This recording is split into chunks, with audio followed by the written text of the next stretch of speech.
Amen. I appreciate that. All right. Again, another word of welcome. Great to have you. And I like to begin a lot of my sermons with questions, so that's called engaging. Can you tell me the first miracle that Jesus performed according to John? All right. I know some Baptists are afraid to talk about wine, but actually he turned water into wine. That's an argument they may not have been Baptist, because he probably would have turned wine into water if he had been in that first century.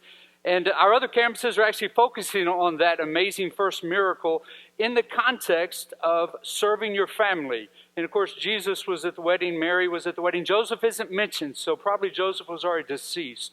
And so that is going to be a direction that we go this morning. How do we serve in our families and among our families and even with our families? And in a moment we'll be at Ephesians 6, if you need a moment to find that. It's kind of in the middle of the New Testament. And obviously Paul is writing to a church there in Ephesus, modern-day Turkey. I've actually been to that city, seen some of the ruins of that ancient city that is there. And you need to understand the context to really appreciate the words, because Paul in chapter 5 of Ephesians, he's already written to husbands and wives. Verse 21, chapter 5, he says, and submit to one another or be subject to one another. The next verse 22, wives be subject to your husbands. 2 verses later, husbands love your wives. In fact, we used that passage at Will and Mary's wedding, Maria's wedding. I saw them walk in here. And so that's a pretty well-known passage. But you get to chapter 6, we're going to look at children and fathers. And I'm going to apply mothers, actually, as we look at that passage to fathers as well. But if you don't appreciate the context, the power of the words, I believe, will be diminished. In the first century Roman Empire, the father was absolute. He was dictator. He had literal power over life and death for his wife and his children. Actually, we have a letter that survived from the first century. The soldier's name was Hilarion. And this is what he wrote to his wife. He was off in battle, and he sent a letter. He said, I beg and beseech you to take care of the little child, and as soon as we receive wages, I will send them to you. If you have a boy, let it live. If it is a girl, throw it out. The power of life and death. Literally, when a baby was born, they were placed at the foot or the feet of the father. And the father either reached down to receive the baby or turned his back. And usually the baby died of exposure. That is the context in which Paul is going to tell fathers, this is how you're a good father. This is how you follow God's way of leading your family. It's in stark contrast to the counter-cultural message of that day and possibly of our day. We're going to be in a series of flourishing actually for many months, but this is like the second series within a series, and it's called Broken to Flourishing. And again, the subtitle this morning is Serve Your Family. Now, hopefully you found Ephesians. Ephesians chapter 6, the last chapter there in this letter of Paul to the church in Ephesus. We're going to look at just 4 verses, so you can stay with me here. Children, listen up. Paul wrote you something. Children, obey your parents in the Lord, for this is right. Honor your father and mother, which is the first commandment with a promise, so that it may be well with you, and that you may live long on the earth.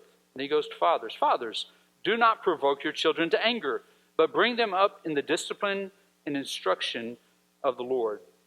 Again, that previous paragraph is a little bit more well-known. Husbands, wives, subject to your husbands, or submit to your husbands. Husbands, love your wives. In fact, that word submit really rankles a lot of people today. And Paul actually uses it 3 times at the end of that 5th chapter. Verse 21, I already referenced, be subject to one another or submit to one another. There's a sense where it's give and take in that husband-wife relationship. Verse 22, wives, submit or be subject to your husband. Verse 24, but as the church is subject to Christ, submitting to Christ. Well, chapter 6, verse 1, there's actually a stronger word. It doesn't say children submit, it says children obey. And so that's submission on steroids. That's the next step of strength that is there. And don't miss this. Every time I preach on chapter 5, I say it. I need to say it this morning. This is about role and function. It's not about value and worth. Paul already said in Galatians, there's neither male nor female, Jew nor Greek, slave nor free. All of us are created in the image of God, male and female, it says he created us. And we are all equal in value to the Father. But there are roles and functions. It's like if I were to hold two tools and say, which is more important, a hammer or a drill? Well, it depends. What do you need done? And that's the same. It's not that one's more important than the other. They have different roles. They have different functions. And unfortunately, in my hand, neither one of them do much good. But in the family, there are roles and responsibilities of husbands, of wives, of children. And that's what Paul is addressing in a context where there were literally almost no rights in that understanding. Now listen carefully. I understand reality here. And I could preach a great message to fathers this morning and just ignore the reality. And the reality is about 50% of the children within 3 miles of this building have one parent at home. Usually it's a mom, sometimes it's a dad.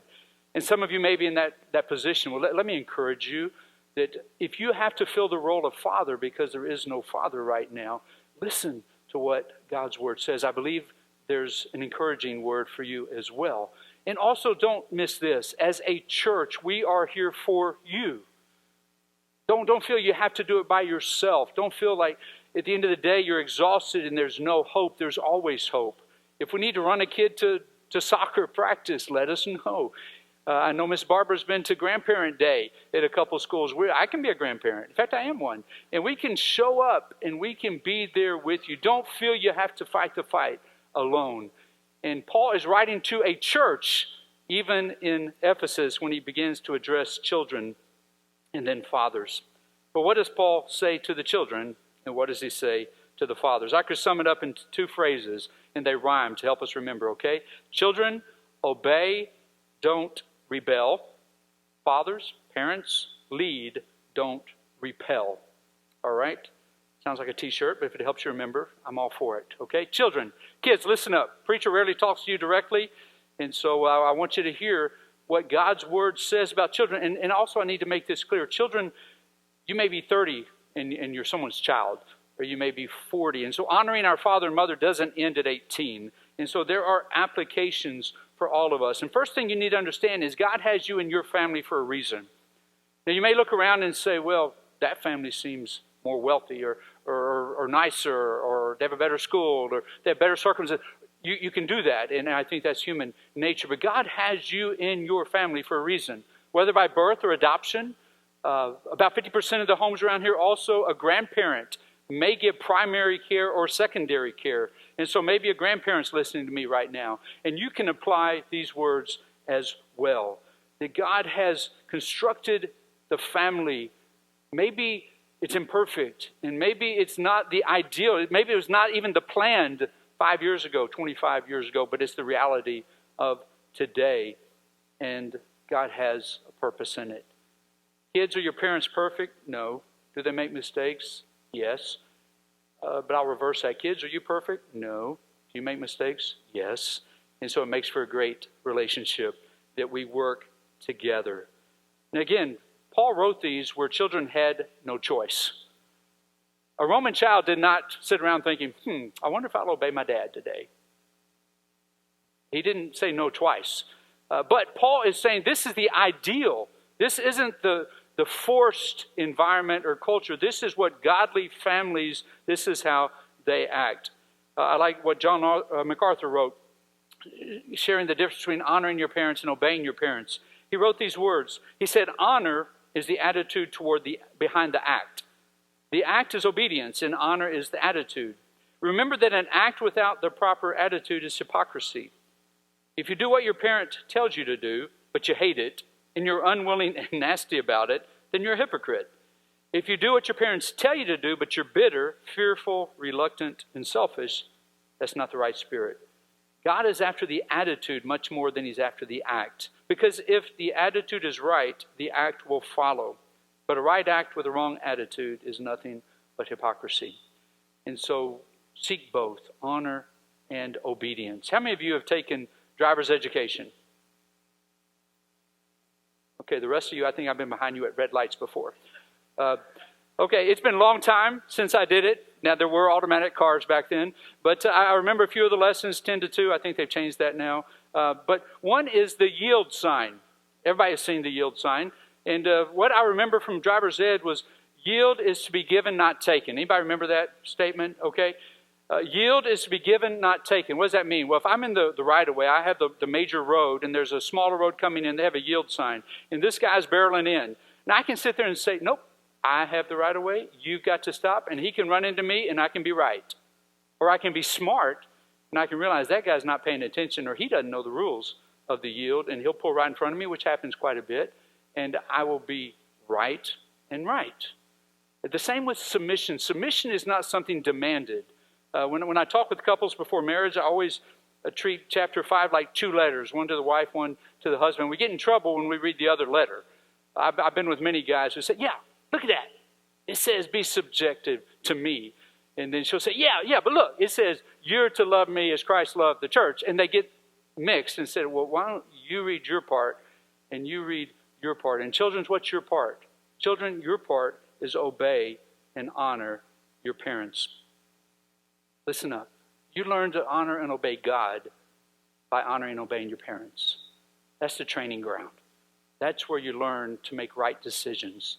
That's where you learn to step out and do what you're told, even when you don't understand at times.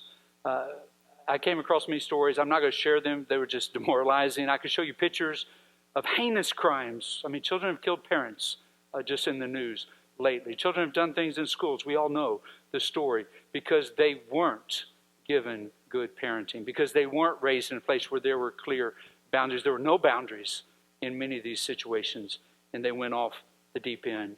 And children, listen up. Choices have consequences.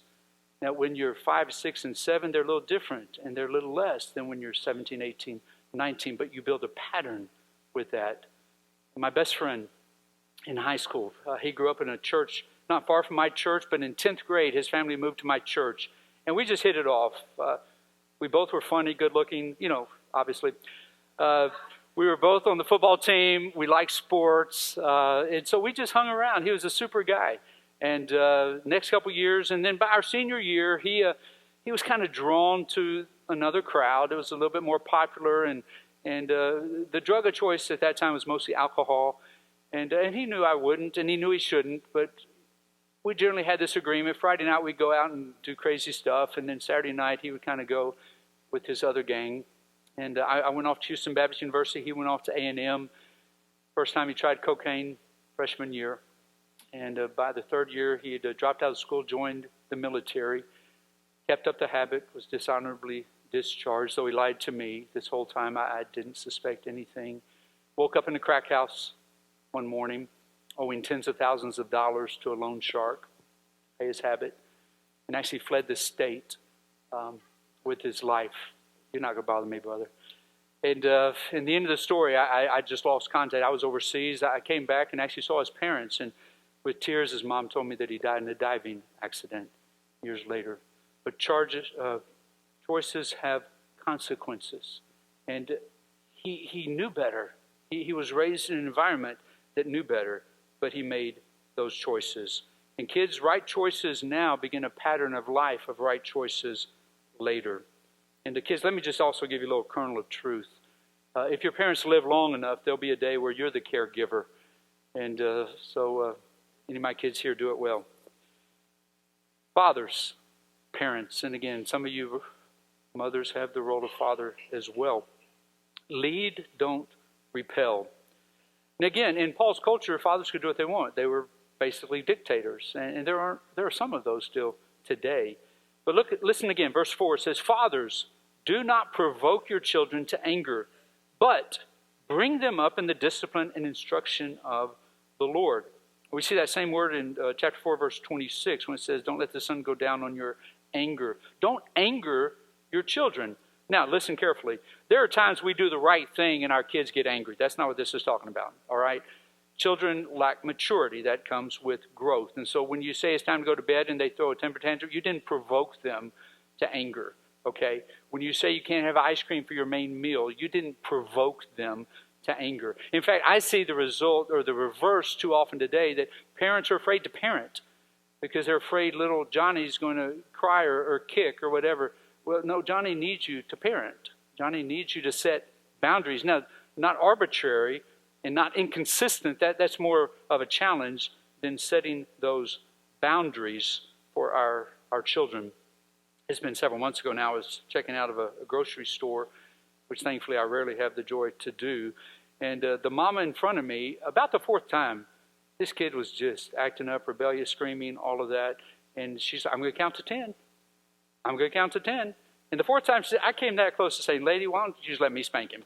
Obviously, you're not sure how this works, and I'll do it. I'll get in my car. I'll leave. We'll never see each other again. And we'll all be happier for it. But here's a child that grew up realizing Mom never means it. Mom's going to threaten, and now it's just taking candy out of the wrapper, and now it's just being loud, and now it's just being disobedient. But the stakes go up, and then all of a sudden counting is not going to mean anything, and even a SWAT really is going to be ill-timed and unhelpful. I have a really difficult memory from my early childhood. My father loved me, but my father was from a different generation, rough. He fought in Korea.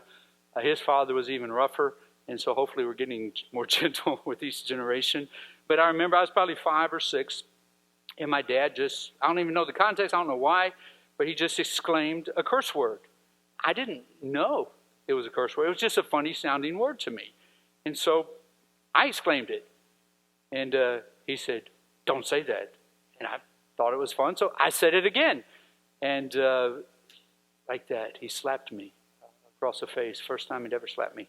And again, I was 5 or 6. And obviously it hurt. I cried. But I remember the confusion. Why was something he did not acceptable for me to do? Why was I punished? And he never sat down and explained to me. And my dad would not be the kind that would say he was sorry for something like that. And I mean, I got over it. I didn't need counseling. I'm good. But I just want to be clear that if we don't want our kids to curse, don't curse.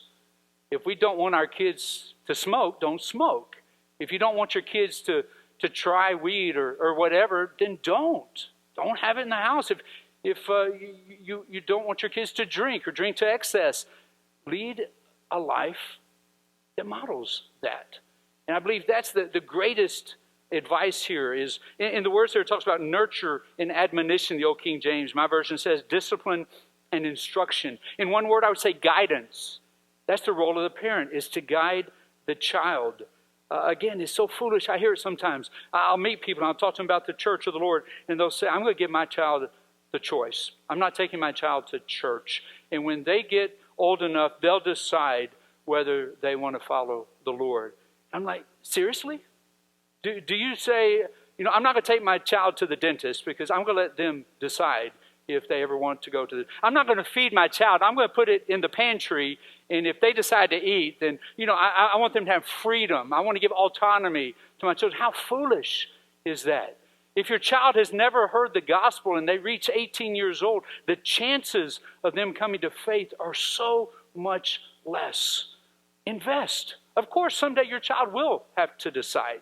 You can't decide faith for them, but you can build a wall, a stronghold of faith to confront the stronghold this world has, which is not of faith.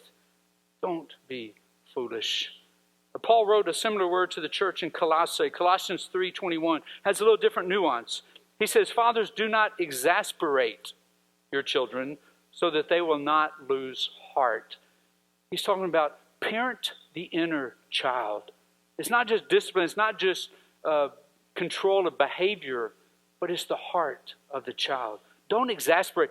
Don't cause them unnecessary anger, harm, confusion, just at a whim. Again, I believe the word consistency is there. And in the formative years of our children, they need to develop trust that a parent loves them. And they need to develop security that, yes, they can ask questions. They can walk as best they know. Many fathers provide food and shelter, but they don't provide affirmation and encouragement. Maybe they give gifts and presents on special days, but they don't give time and love. And healthy children need healthy homes. I'm going to step back a moment, because right now some of you are saying, wow, I've blown it. My kids are already whatever, teenagers, and I've slapped my kid maybe. Or maybe I've been neglectful, or maybe there was a difficult time in your life and you struggle with some of these other struggles. And if you're honest, you'd say, I've not done a good job. But the good news is you can start today. The good news is there's hope. The good news is you're not alone, that we can walk with you. And some really good news is kids are resilient, that they can see a change. I heard a lady recently say that she loved the miracle of Jesus turning the water into wine. And she said when her alcoholic father came to faith, Jesus turned beer into bread. And what she meant by that was every Friday her dad used to get a paycheck and he would go to the bar and spend half of it. And then they'd have to spend the next week on the other half, and they would usually run out of food by Wednesday or Thursday. But when he quit drinking and he went home with his full paycheck, they had bread. They had food, and that's the difference that the Lord brings to a family. And so maybe you've been parenting as best you can, but not according to the ground rules that God shares in His Word. And this church is here to walk with you and even to help you to learn, well, what does it mean? How do you react in certain circumstances? I grew up a Cowboys fan, and so anytime I can quote Tom Landry, I think it's a good thing. But Tom Landry, longtime coach of the Cowboys, he once said, "My job was to make men do what they don't necessarily want to do so they can achieve what they have actually always wanted to achieve." And that struck me, that sometimes that's what we do as parents. Sometimes we have to make our kids do what they don't want to do, like homework, eat the vegetables, go to bed at a good hour. Some of those things they don't want to do, but to become what they want to be, they need to develop those disciplines, and that's what we as parents do. In fact, that word discipline, when I was a kid, that was a positive word. Now I kind of hear dispersions cast upon it. And I could go on and on. I'm just going to put 3 on the screen here, from all 3 from Proverbs. Whoever loves discipline loves knowledge, but he who hates reproof is foolish, or that version says stupid. A wise son accepts his father's discipline, but a scoffer does not listen to rebuke. He who spares his rod hates his son, but he who loves him disciplines him diligently. Some of you are old enough to remember the old version of that. Spare the rod and spoil the child. Doesn't that just make you want to leap? Spare the rod, spoil the child. Now, some people took that rod a little further than they should have, but it's the setting of boundaries is what that means. I may have shared these stories before, but I find them powerful. 2 diverse examples of obedience. They happened about the same time. It was early 90s when I heard them, and they were both contemporary at that time. One was on the mission field. There was a missionary kid. He was playing under a tree in Africa. And the story goes, his father walked up, and he saw his son, and he called him by name, and he said, "Hit the ground, crawl to me now." And the boy hit the ground, and he crawled to him, had no idea why, confused, probably 10, 11 years old, crawled to his dad. His dad picked him up, and he turned him around. There was a black mamba snake coming down the tree, right where the boy was seated. He had learned instant obedience, and it possibly saved his life. Now, same time in America, there was a father and his son. The dad was working in the yard, and the son was running around and playing with the dog and running. And the father saw a car coming, and the kid was running toward the street. And he said, "Son, stop." But this kid's, his whole life was, "No, you can't tell me what to do." And the kid ran right in front of a car. Again, the difference. One wasn't harsh and one wasn't kind. One was consistent, obviously, and one wasn't. And one son learned to obey what his father said. Obedience. It should be mirrored by parents' obedience to the Lord, which the children can follow the obedience of their mom or their dad. As parents, we obviously want to lead them away from bad influences, whether it is drugs, whether it's bad company, bad friends, bad habits. But we also want to lead them to good habits, good influencers. Some people think the preacher wants you to come to church because I get paid more if we have more people. I don't. I love more people because that's more people being influenced. But I want you to come so that your children will also, they will hear Miss Patty and Miss Barbara and Miss Ulisa and Tracy, and they will go to the youth group and Jazz and David and others, and they will have others pouring in the opposite of what they're hearing on the streets. And the influencers will be positive in their lives. I love in our church, and several have said this to me before, one thing they love is they love to serve, not just serve the families, but serve with their family.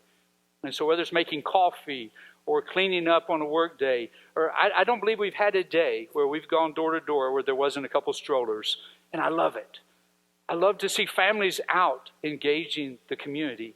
And that's the greatest example. These kids are going to grow up and they're going to say, remember when they made us go door to door? You know, Pastor Mark or grandfather, that he did that. And I'm not sure why, but it's going to build foundations that are going to stay with them. Children, are you obeying your parents? Are you obeying them joyfully? If not, why don't you say yes today? Fathers, parents, are you leading your children with love? Are you setting biblical boundaries and enforcing them? Not arbitrary, but in love, so that they'll walk a path that honors the Lord. I came across a story I found humorous. Two guys you probably never heard of from the last century, Neil Martin and Lord Howsham. They both were in the British Parliament. And the story is told that Neil Martin was showing a group of constituents the Parliament building. And he was a junior member of Parliament, and Lord Howsham was one of the leading politicians of the day. And when he entered into that big hall, the group there, they were in awe because this was a high-ranking official. Well, he was calling to his junior partner, his friend Neil. And so he called out, he said, "Neil." And before anybody knew anything, all 16 people knelt in the floor of the Parliament because Lord Howsham had said Neil. And so they didn't understand why. But then, of course, he was calling his friend, whose name is Neil. But immediate obedience. That's the picture when God speaks in his word about family, about children, about husbands, about wives, about fathers, and about mothers. And I close with a final story, again from the last century. Former chief of staff, his name was Leonard Wood, and actually he was knighted in Britain, so he was Sir Leonard Wood. And he was visiting the King of France. And the king was so pleased to meet him, and he invited him to dinner the next day. And so Sir Leonard went to the palace the next day, and he saw the king in the hall, and the king said, "Why, Sir Leonard, I did not expect to see you. How is it that you are here?" And he responded, "Did not your majesty invite me to dine with you?" And the king replied, "Yes, but you did not answer my invitation." And he responded, "A king's invitation is never to be answered, but to be obeyed." That's God's word. When God says, "Follow me," when God says, "Husbands, wives, love one another," when God says, "Parents, raise your children in the admonition of the Lord," it's not to be questioned, it's not even to be discussed, it's to be obeyed. As we kick off this new series, From Brokenness to Flourishing, this first step of serving our family is foundational. And my prayer is that this morning, maybe God has spoken a word to children as well as to parents, that we will flourish in that realm as well. Would you pray with me? Father, I thank you that your word is not silent, even in the difficult things, like raising kids. Lord, I know that in your word it says that a child is a gift from you.